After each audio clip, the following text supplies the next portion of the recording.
Part 3. I couldn't do a 5-minute video if my life depended on it.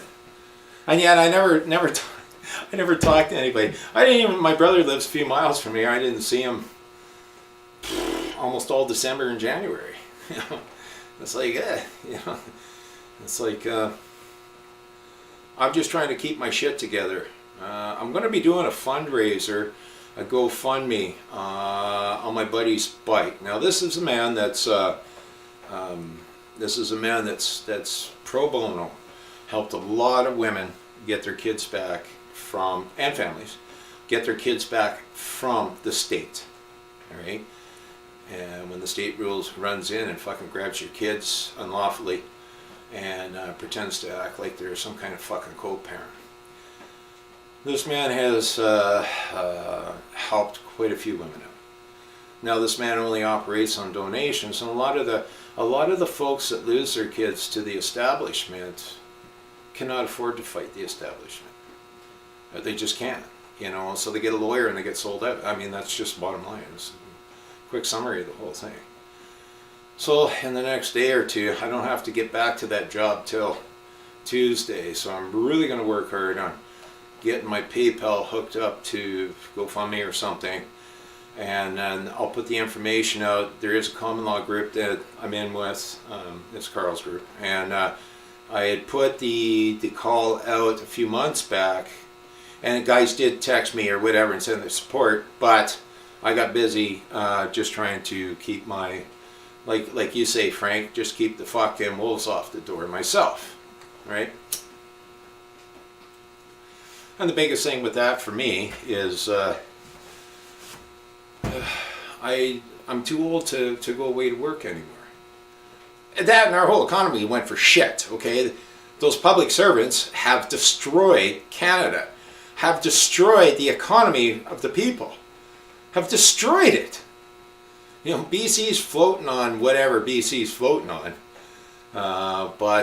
So I put my talents out there, and there's a lot of older folks that just get by and stuff that I can give my talents to, and I make a humble amount of money. You know, a lot of the younger guys that are in the same, in the same trades as I am, you know, they got new trucks, they got big bank loans, they got young families, they got big mortgages. And they have to charge huge. And so they go after all the big jobs, the big jobs. My basic thing here, depending on this one guy from England, but my basically thing here is pretty much to take care of the little people the best I can actually afford. And what a lot of folks don't understand, the cost of doing business here is just fucking huge. Just huge, man. You can't use a fucking Metro. You know, remember those little Metro recycled cars? You know, the little clown cars for the Kinsman clowns? You know, you can't use a vehicle like that to haul equipment, ladders, table saws, whatever. It doesn't work. So you have to spend the money on gas. So even, you know, owning an older truck outright, there's still equipment that has to be like renewed, refreshed. And gas and this whole carbon thing is just, it's a killer. It's a fucking killer. And so, like, you know, I was talking to my son's specialist one day, and I says, fuck, you know, people don't want to pay a tradesman nothing. The guy spends his whole life, you know, you spend 10 years getting good at a trade.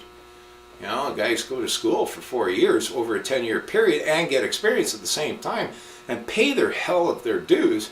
And you have these people with women's studies, or I was talking to an engineer that works for the government. I wanted to call him a C average student.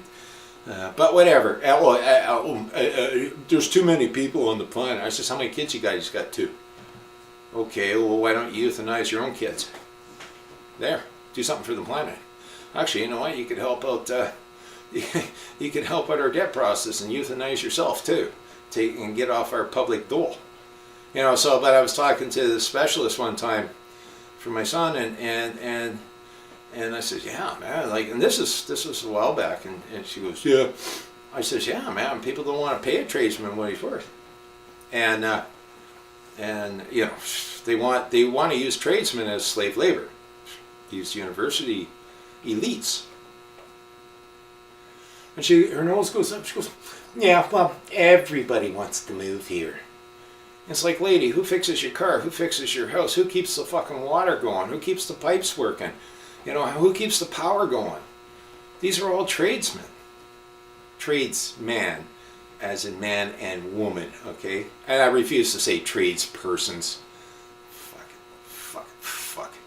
Tradespersons. You know. But they're all people, or all folks, let's say, that have spent their life getting these trades and have worked hard to get good at these trades. And these are the people you rely on to keep your everyday life going. It's not just about your little Kia, your little plastic imported frickin' Kia. And it's not all about you know, that minimum wage person serving you your Tim Hortons. All right? It's about skilled people who have a different frame of mind, that don't fit into academia, but do actually see 3D in the trades. Just saying. Next time you're on a ferry in BC, think about all the tradesmen that frickin' built that thing. Okay? All the guys that had to put it out for their welding degrees. And Lloyd's of London, okay, these are the underwriters for these ferries. And you don't just go in, well, I'm a red seal. No, you have to pass the Lloyd's of London test to weld on their ferries, or weld on the ferries in BC. And weld on their ships. Oh yeah, they're not insuring nothing unless you pass their frickin' tests. So, I've seen a lot of red seal guys that were just fucking idiots. You know, they were book smart and they had no skill because they didn't have the proper training. They didn't have the proper mentors. You know, because society today just wishes to nix anybody. Well, you know, let's see your ticket, let's see this ticket, let's see this. No, you take a man who's been doing the same thing spent his whole life doing things, and learn from guys that knew shit back in the day, were long since gone and dead. All those base truths still apply today. The foundation never changes, right? The foundation's still there.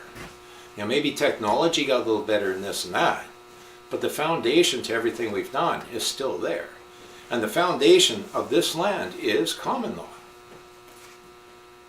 And those of mankind. That's the foundation of this land. So,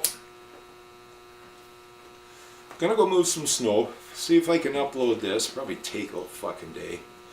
And then I'm going to see if I can get that other thing to work. And I want to start critiquing some of the other guys I listen to. And I'm not at war with anybody. I mean, I love watching Friesen too. I mean, you know, the old plaid shirt dude, right? You know, sorry, didn't mean to call you dude. Oh, the other thing is, yeah, so listen, I didn't realize that people actually answer me and shit, and because I am busy working, I'm just trying to get my word out. I mean, you know, I don't know how long I got left on this planet myself, and I'm sitting here looking at nobody knows who they are. Nobody actually knows who they are. Very, very fucking few. You know, one of the reasons that John's stuff didn't work well, John Talk, he's a human rights guy. He's got some great stuff in human rights. He's got some great stuff online that shows you how to read legalese. But the only problem with John is that he doesn't understand that a human being is a creation of man. Okay, it's not, a human being is a Frankenstein. A human being is a corporation. It's a corporate entity, okay? And so it's a person, okay? It's just another person. And so, you know, he's had his issues, but, you know, like he approaches things as, you know, human being through the covenants that were put into law in 1976 and 1977 here within the corporate body here, and how the Constitution and the covenants, human rights covenants, have to line up. But that's all legal, all of it. And I couldn't get across to him how to man up. So, but I really enjoyed learning new stuff. You know, I really enjoyed it. You know. Yeah. Okay, I'm gonna go deal with the snow. I think I'm procrastinating now. But I wish to get my buddy's bike done by no later than the end of April. I got to get it to him. I worked on it. I'll do a film on it, show you guys. Maybe somebody can help me out with it in the GoFundMe. But I'm going to go hit his common law group, which he doesn't know. But hey, you know what? That guy's put out. He's put out for a lot of people, man. He's put out for a lot of people. Pro bono, as it were. And you know, and I'd like to get it done because I got to go in for another operation. So, and I want to have it done. I want to meet him at the border and deliver it to him, and watch his fucking face light up and smile when he writes this thing away. So, I don't know. See if I can get a few bucks together. I don't need a lot, man. I just need some parts. I'll do a film on it. I'm gonna do it for the group guys, and then maybe I'll do one up and see how to get my frickin' PayPal synced in with GoFundMe or something on it. So it's not for me. It's for another man who has put his ass out there and his balls out there to help a lot of young women to get their kids back, and grandmothers to get their grandchildren out of their grips of this monster we call a government. Cheers.